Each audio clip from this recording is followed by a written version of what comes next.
Hello, good people. Welcome back to yet another video here at your favorite channels. Yes, channels that is Chibanda Media and Saint TV. My name is Uncle Saint, the only Zimbabwean uncle, your mother's brother, your mother's youngest brother. So today I'm not alone. Today I'm with the great bishop. Yes, doctor. Yes, I would like to call him doctor because of his works. Yes, vari kurapa nyika, vari kurapa nekuda kweevhangeri, nekuda kweshoko. So ndinavo bishop Nyamakanga, the man of the moment. Ndofunga munoona pese pese pakasiyana siyana bishop vanenge vachirova basa. So ndauya nawo zvakare kuti tizombopeta. Ndofunga makaona bishop achishumira kwavachirenje uko. Asi nhasi tati aiwa hatingangopedze takadaro. Because bishop vane mashoko avaida kuti vange vari vanosvitsa kwamuri. Saka tauya, asi chekutanga subscribe, turn on your notification bell so that every time we upload a video you'll be notified. Also don't forget to follow us on our Facebook pages, Chibanda Media and Saint TV. Also I'm on TikTok as Uncle Saint. Bishop Makadi Dr. Bishop. Sekuru wenyika. Aiwa, Makadi angu. Tinosimba makadi It's Bishop. pleasure to have you here. Tinotenda. Thank you very much nekutitendera kukuonai on your busy schedule. Mwari ngakudzwe. Tinotenda. Sanganai nemhuri yeZimbabwe. Mhuri yeZimbabwe tokuchingamidzai makadiko. Mwari wakuitire zvakanaka. We are here. Yes. With Uncle Saint. Aiwa, thank you very much. Amen. First and foremost, I would like to thank you for being part of the Chirenje's journey. Yes, you fought a good fight. Yes, tikada kutarisa kuti zoni nyaya yechirenje yakanga ine mixed feelings. Nevanhu vakawanda. Also the chirenje story yakanga indori nekakutyisa mukati. Zvekuti vanhu vaitoshayiwa kutoti why zvinhu zvaifamba sekudaro. But imi makaramba makamira. And we thought kuti mabishop, maprophets, makuru, they were going to be part of the journey. But takazoona kuti vazhinji havana kuda kumira nenyaya iyi. Ngatidzokerei kurwendo rwenyaya iyi. Chimbotipaika background kekuti mimi makapinda sei panyaya iyi. Alright, maita Uncle Saint. Mhuri yeZimbabwe, thank you so much. Ine ndakapinda panyaya iyi kuburikidza na Vaminas Chibanda. Alright. Vaminas Chibanda, I remember, I think it's 2 years back. Alright. Yeah. Vakatondisira message vachinzi kavideo. Vachitondiratidza. Ndikati no, I want to say something panyaya iyi because yadzoka ya involve a father figure. Alright. A man of God whom we look up to. Yes. Tiri sesu nekuti munhu mukuru. Saka I want to kunzwa kuti zviri kufamba sei. That's when I got involved. From then vandaita video vatazoramba tichingoita until kusvika tasvika patiri. Alright, tichitarisa nyaya iyi kuti yaifanira kuva simple sezvayakangozoita pakupedzisira. Ndo zvaifanira yakangoitwa pakutanga. But zvakatora makore kuti tinge tiri tinosvika apa. Tingati painzwikwa Mwari here apa kana kuti zvakanga zviri zvenyama zvakanga zvichitoitika? Zvaitika zvakanga zviri zvenyama. Alright. Nekuti dai zvakanga zviri painzwikwa Mwari. Mwari vari mukati mazvo. Nyaya ingadai sautombotora nguva yakareba. We also considering people involved. Kuti church leaders. Alright. Especially kuna baba vedu baba Chipunza. Kuti nyaya itofanira kunge yakatogadziriswa nekukurumidza. Alright. Considering the fact that he is the father figure as far as Christianity is concerned in Zimbabwe. Alright. Exactly. Alright. So we've got a lot of Christians out there. Who are having challenges with men of God. Some are having my challenges with my prophets. You find that there are a lot of people who came to me during the time we were dealing with the Chirenje's issue, complaining that there's Pastor so and so. He took my money, but now he's failing to pay back. There's Pastor so and so. You see, that car is driving. He didn't pay the amount in full. Now he's telling me stories. Yet, these are the same people who are not as wrong. No, they are not supposed to be doing that. Prophets, mafundisi in the community, vanhu vafanira kunge vari vanochema, especially panyaya dzemari, panyaya dzezvinhu zvinoinvolva mari. Munotowo kudii nemacases because akawanda kunze uko tine vana vakawanda vana vechechi, vamwe vakatosiya chechi because of their prophets and pastors.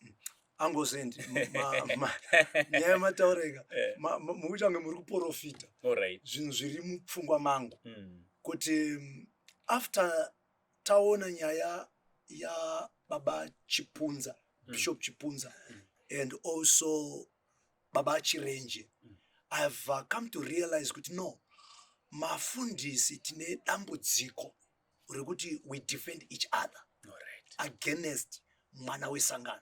Mwana wesangano akaita problem, akauya kwamuri mimi Ango Saint, achinditi mfundisi Saint, nakanganiswa na Bishop Nyamakanga, imimi munotora side langu. Atimuribona, tosiya mwana wesangano akaita se akadaro, ende tinetsika yekuti soldiers comes and soldiers go. Atimuribona, sakura kuti mwana wesangano yanogona kuenda.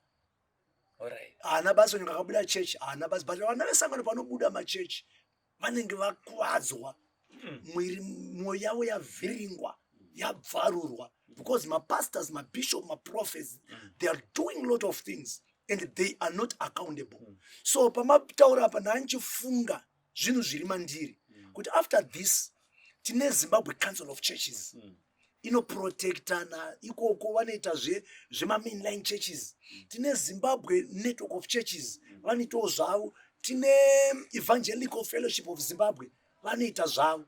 Saka vakatadzirwa vanovesangano vakatadzirwa vakaenda kumafundisi ikoko zvinongotsikwa zvopera zvakadaro and life move on. So why can't we start an organization? For a good example, we can call it Zimbabwe Bishops Council. We can call it Zimbabwe Pastors Council. We can call it Zimbabwe Clergy's Council. A council not for the pastors, but a council yevana vesangano. Atadzirwa na bishop. Ngauye ku council iyoyo. Ataure kuti muprofita ningi vakanditadzira. Tomudaidza kana achisubscribe ku Zimbabwe Council of Churches. We approach them. Where Zimbabwe Council of Churches, where EFZ, we write a letter. We call them for hearing. Why? Because we want to protect the flock. Because my flock hana kwekuenda. I'll give you that Muhammad. That was in Zulubating. Last time I was banned. Panamangari panapanizu because of nyaya Baba Chirenje. Achitara zvakaitirwa namfundisi wake. Zvikusangisa nyaya dzedzimba dzemastenzi nemari. And I had to call him akauya. Fortunately he came. Ndikamuudza ndikati munhu waMwari mukabatwa nanango Saint ndachibanda chechi inodona. Ndikamuudza ndikati vakomana vakaona vakubata zvikapinda pasocial media ende vanhu vamuri kutadzira ava mukaona vaapproacha vanhu vaya havasisina chekuluza because kwavari votaura kuti isi takaita takatoluza. Saka sort out this and fortunately akaagree. Ndikaita conference call nemunhu wacho tikaita conversation ikapera zvakanaka. So Ango said, why can't we start that organization where vana vesangano can be protected not by the government but by the church? Because my organization aripo izvezvi, they protect the pastors, the bishops, the prophets. Saka chirongwa ichi chamakatanga vanhu vaMwari chandondivhura kuti we need to. And toda kuti atisoda kuti because mukaita Zimbabwe Council of Churches inoseva mainline churches. Mukaenda Evangelical Fellowship Zimbabwe inoseva vanenge maPentecostals. Mukaenda kuna Judas Caesar vanoseva maApostori nemaZion. But we want an organization inodonza whether watadzirwa kumasowe come. Wada kujutwa kumasowe kunzi wewe zvinotoda kuti urare nemuprofita kuti zvifambe. Uya todaidza muprofita kuti titaurire kana zvanetsa toenda kugovernment kuti church ngaivharwe. Some churches must be closed. Because that's where much abuse is coming in the name of worshiping. Exactly. Because kune Ango said, my scriptures are twistwa because thou shall not touch the anointed. This is Old Testament. Asikuda kuti titende kuti tsanangwe zvakazara. But akangozonzi thou shalt not touch the anointed. Unotora macases. Saka anozimara angoti ndoenda kupi. No, I've got someone who came to me saying, Uncle saying, these are the prophet you used to put on your platforms, and this prophet wanted this and this, and it was, it was hell. Okay. What the prophet was asking from this girl. Okay. Ndakatombata ndikati, no, this is not it. Exactly. And vanogona kutaura. Nanzvisi chichi. Panoda kuti pange pane something chinoprotecta exactly the general public from exactly this so-called men of God. Exactly. We are not fighting against the men of God. Yes. But we want to bring sanity. Yes. In the body of Christ. In as much the men of God is called by God, anointed by God, but they can abuse their spiritual offices and abuse also the anointing and manipulate the flock. Inini, I'm going to say Nemazita. All right. I'm going to say by names. These are the guy and Benko. Benko, yeah. Ndakambonamata kukadoma pa AFM in Zimbabwe pa Wave Valley Assembly. All right. Ndiri kutozvitaura kekutanga raiva bundu mumwoyo mangu. All right. So this Benko what he did, mukoma wangu anemba kukadoma. So anemba kukadoma, inini ndini ndaivasaketeka pamba paipai. Ndichitora mari dzerenti ndichizoisvitsa kuna mukoma. This Benko because aipinda tese church and he was part of leadership. He was a deacon pa church up. He decided kugara mahara. And kwandiri hapana zvandaimuita. Chakandibata, I was still young and I even approached the pastor who was there by that time. But the pastor did nothing to this guy. And akatogara gore rese mahara. Gore rese. And hapana zvandaikwanisa kumuita. But chaizondwadza nchekuti kuchechi waimuona achisimudza maoko. Achinamata, achitonamatira vanhu. Waizomuona this church leader achiita all those things zinonzi and achitotaura zvoti tisaite zvikwereti vhangeri rake. Tisatsondore vanhu vechechi ndo vhangeri raizondigumbura. Achikutsondora. Ini ndiritori pakutotsondoreka. So I think church leadership should be dealt with, and most of the time was one link na bishop na pastor na apostle. Hapana chinotoiti. Munhu wamwari chimwe muchinzo manje. Intotaura handizeze handivhunduki. Inyaya yekuti vanhu vari kumafundisi vazhinji vanenge vachinzi they are affiliated to some political figures. Andinoona zvokuti imi mukaona bishop Nyamakanga vaine a politician. And vanofarira kuposta vakangona a politician picture kechke gambisi vanhu vamwari takachibata hapana zviripo. Kuti ari kwese kwatakuita kudayoka tichita zvatoda takazvoona kuti mazuru akapinda nyoka ikabuda ikaenda. And ma-politicians anenge asingatozviziva kuti ada kutosvibiswa zvokutoti every politician out there vari in power dai kwainzi zvinogoneka ka vakomana havada kutosvibitsa mazita avo because anoita chino because angoenda kana kupati akandotorwawo foto na with this politician with this minister animurwa pakuvira kwezuva iyoyo mafoto iwayo ndo anoita kuti vana vesangano vetwe abused. Achisi kuramba munhu wamwari kuti tinotadza. But kana chinge tatadza, let us go out. Let us confess. Let us ngatitaure ndatokundikana ndakundikana ndobatsirika. But kuti wakatadza woramba uchitadza uchirara nevana vesangano. Uchivhara vana vesangano. Vana vesangano havana kwavanoenda. Saka organization yemunhu wamwari ichapisa. Ende ichabvira. Ndava tinotakudaidzai. Tinotosva tatotsvaga government or authorities kuti church ngaivharwe so why ngarivharwe. We have got macases akadai, tine macases akadai. Munhu so-called men of God. Zvimwe zvacho tinotaurirana. Munhu wamwari taurirane nemunhu wenyu. Zvichiri kutsurika. But zvisingachatsurike. Just imagine kuti 4 years. A man of God. 4 years. Unaona kuti kuchechi chete ndokusina. Do you know kuti ma-doctors nemalawyers nesuma journalist tikaita zvisingadiwe nekommission yatinoshanda tiri pasi payo. Your license be revoked. Yes, but kuchechi dzinototi panapa mukadzidzinga dzinonotanga yazotanga. Ati muriona munhu waMwari akusi kuti kurwisa anobazvisa but kuti tadzidza tiri kutonatsozototi dzamitisa panapa and haasi kuda kuenda padiscipline dzinongobuda dzinotanga yazochicha haasi kuda kuenda padiscipline.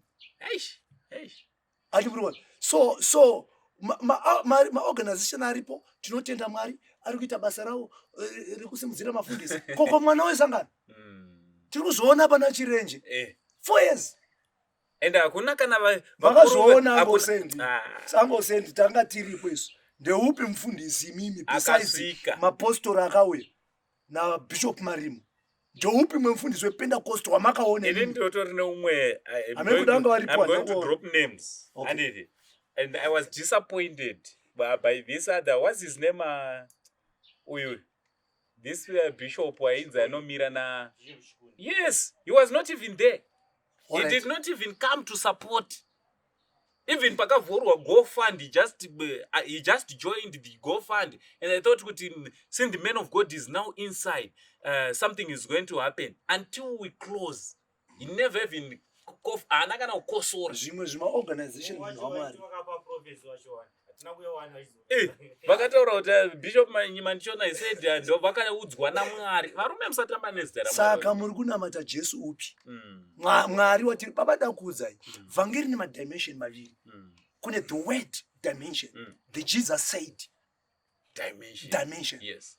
Then kozoita the deed dimension the word plus the deed dimension is equal to the gospel. All right. Sa mukaparidza musingaite hamuna vhangeri maparidza kureva kuti panoda kuita panoda kutoitwa vhangeri rinoda kuitwa tapedza kutaura zviya baba dai zvainzi todzokera chikurupi baba ndaidzokera ndakafara zvizoti ndiri kupindira nyaya ndiri kuziva ndina vanonzi I'm a theologian by the way. So ndine vanonzi principal wangu vanonzi Dr. Edwin Gumbura.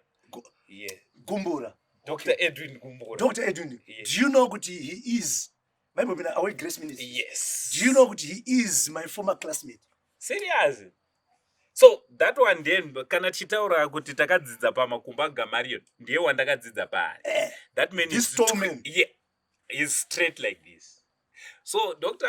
Vaigara vachitaura vachiti handisi kuda kugadzira preachers panapa. Ndoda kugadzira word practitioners. Exactly. You practice and let vana vesangano follow. Exactly. Vanofana kuona iwewe uchipractice. Zvino manje mafundisi baba tine image. Yes. Tine image yaMwari. As if we don't sin. As if we atitombo unotadza but watadza make things right. Never watadzirana navo. Tokunonzi kunamata. We are not perfect. You can fall short of glory. But after realizing kudona kwako, go back to the people and make amends. Nevanhu watadzirana navo. Tokunonzi kunamata baba. You practice. My medical practitioner. David say Mwari wakazomuti murume wemoyo. Mwaraita ndoshida mani chikatadza zvachaita David chikatadza so chomanyira makumba aMwari chikatadza chomanyira makumba aMwari chichitendeuka hakuna munhu akaita saDavid anotendeuka zvemashuwa but vanhasi manje vanoda kunzi powerful mighty men of God. But where is the almighty God of a mighty man of God?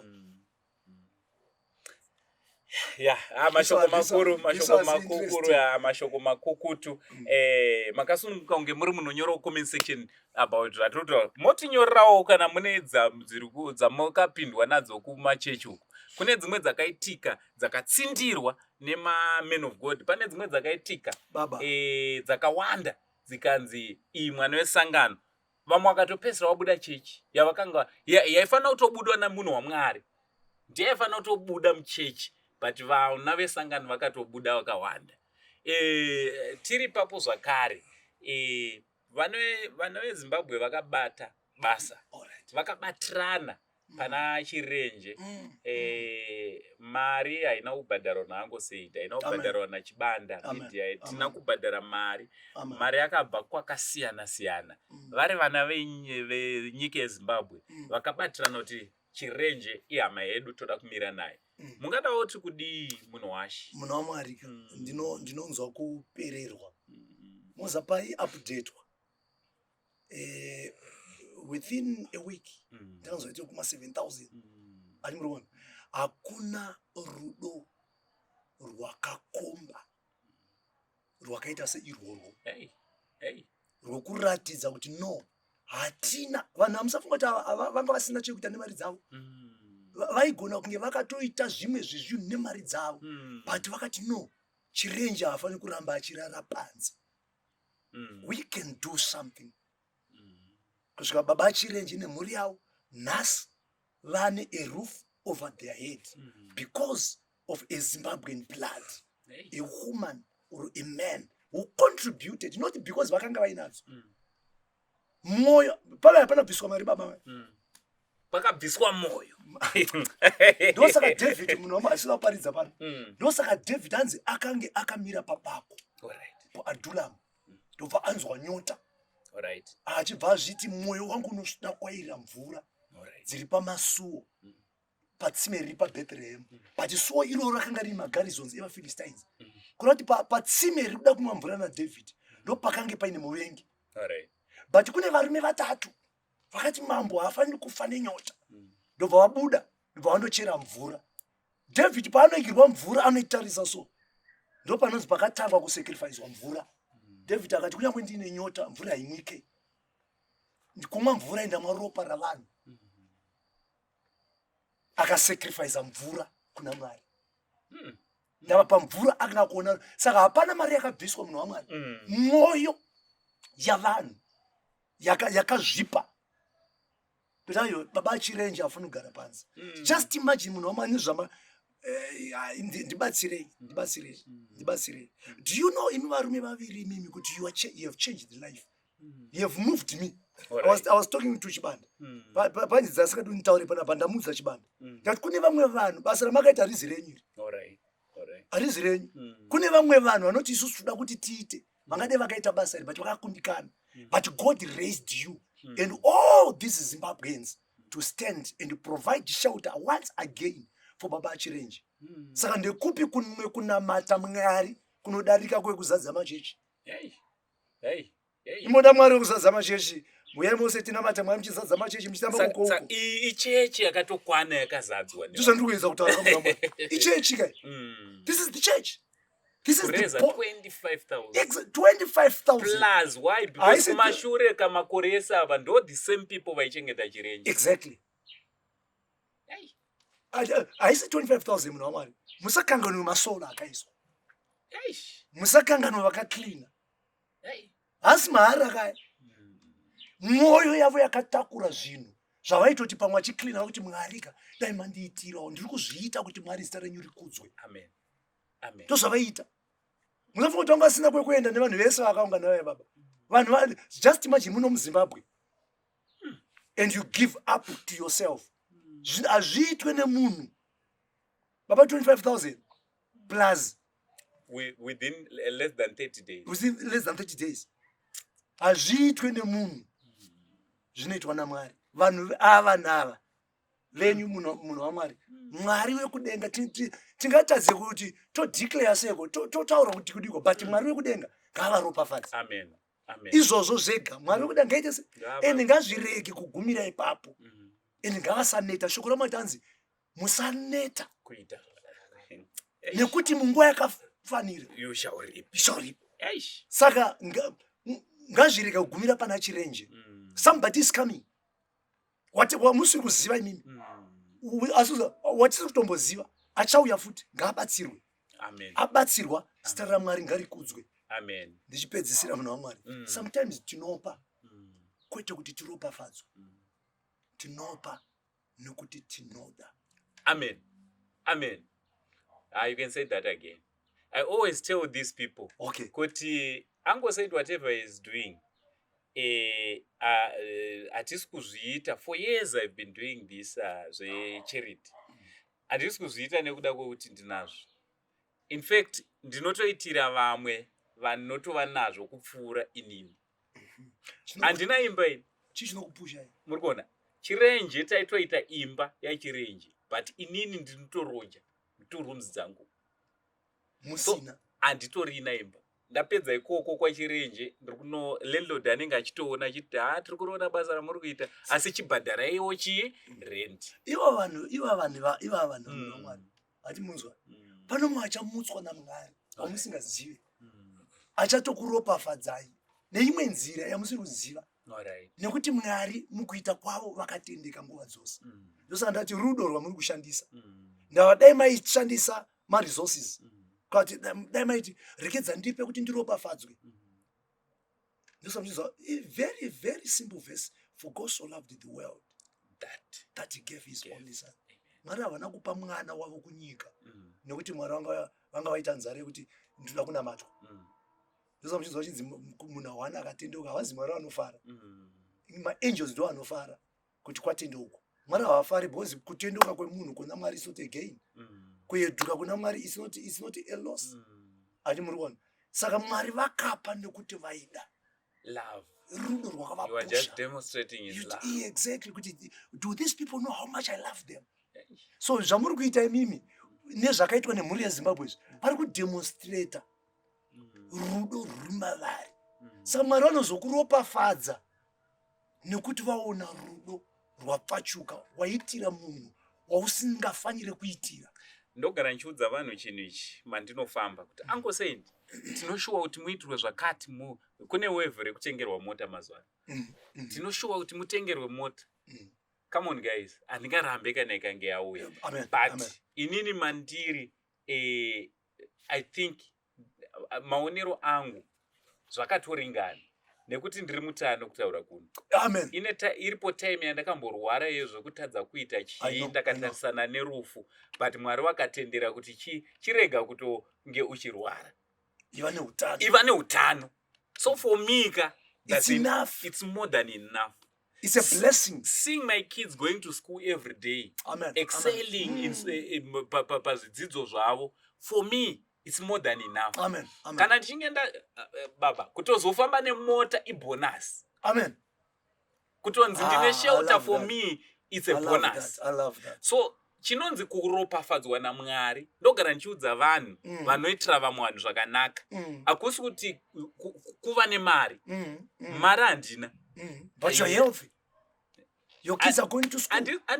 Handizikana chipatara chinotora mapiritsi eBP kana shuga. Handina mwedzi wandinonzi ndinonorara kuparire nyato. Handinende nemwana wangu pagomo. Amen. That alone for me, it's a blessing. On its own. Rakakurisa baba rekuti ndikanzi ndiverenge zvikomborero, it's one of them.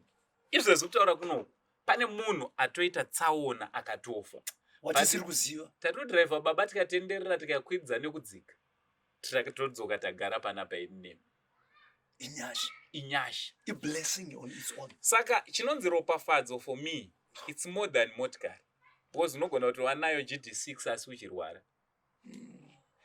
Chinonzi ropafadzo for me, kuva a happy family.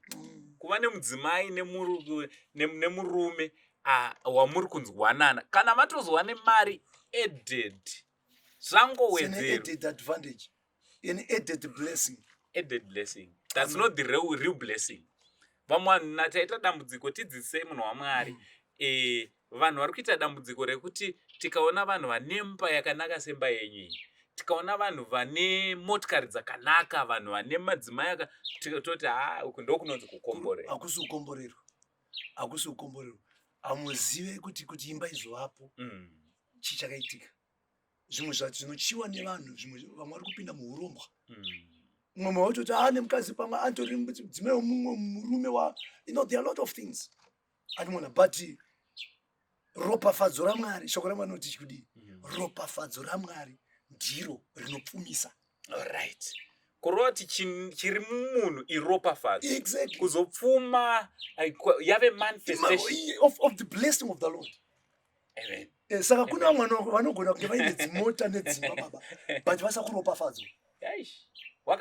Vakatotukwa but vainazvo vachitodzidhiraivha because chinoita kuti upfume according to God it is his blessing which is spiritual iri matiri sekutaura kwamaita iri matiri iyoyo ndo inoteera kuti tipfume. Saka as much as vanhu vachindinamatira Uncle Saint I appreciate ndotenda Mwari but ndonamata kuzvakanyanya kuti Mwari mukatipawo mazuva akawanda tione vana vedu vachikura tibate vazukuru for me ndoropafadzo. Tinavo vanhu vakanga vane mari vakawanda vasina kupedza vatoona kana mwana wake haana kutozoona kana muzukuru asi mari vakanga vana. Munhu waMwari talk of Michael Jackson kune vanhu vainzi vane mari vari nani ndokandiudza dzimwe hama kuti kune vamwe vanhu vari nani kutidarika but who are not here today. Zvekuti dai zvainzi Mwari unotora vanhu maringe nezvinhu zvavainazvo baba takarowa kare tikane takarowa pasi kudhara tiri history tisipo but munhu waMwari for you to be here Uncle Saint it is the grace of God. Amen. Which is a greater blessing. Amen. It's a greater blessing. Amen. Saka vanhu mafollowers enyaya muri Zimbabwe ngairopafadzwe. Amen. Mwari avaitire zvakanaka. Amen. Tingatadze kuziva kuti tingataure seiko but Mwari ngaavaitire zvakanaka. Amen.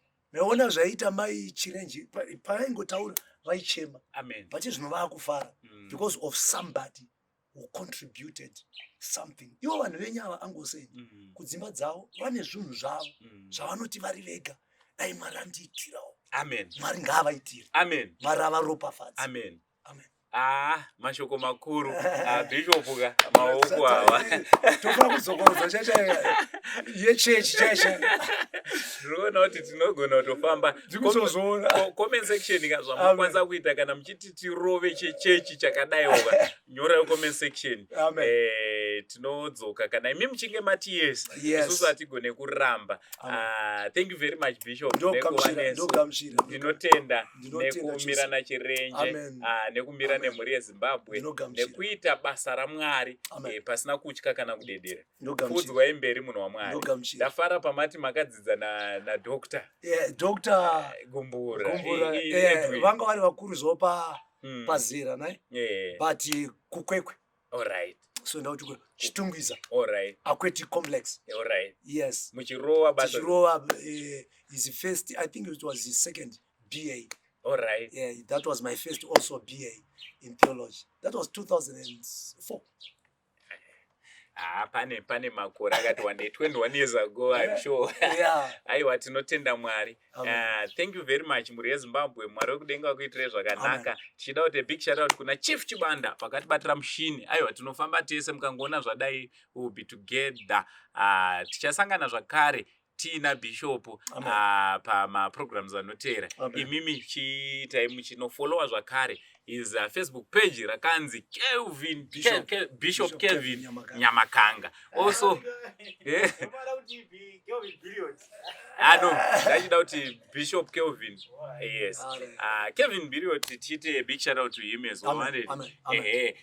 Ndoda ngo ndingo clear papa vanhu vari kuti ko Kelvin ari kupi pamacomment inenge iri papapa onaika hama dzangu Kelvin aripo anditi basa tiri kurova pamwe chete Mwari wamasimba achitiitira zvakanaka akabata basa guru pana inyaya yaChirenje.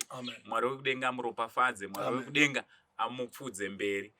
Isu pamwe chete naye tiri mhuri imwe chete, we are a team.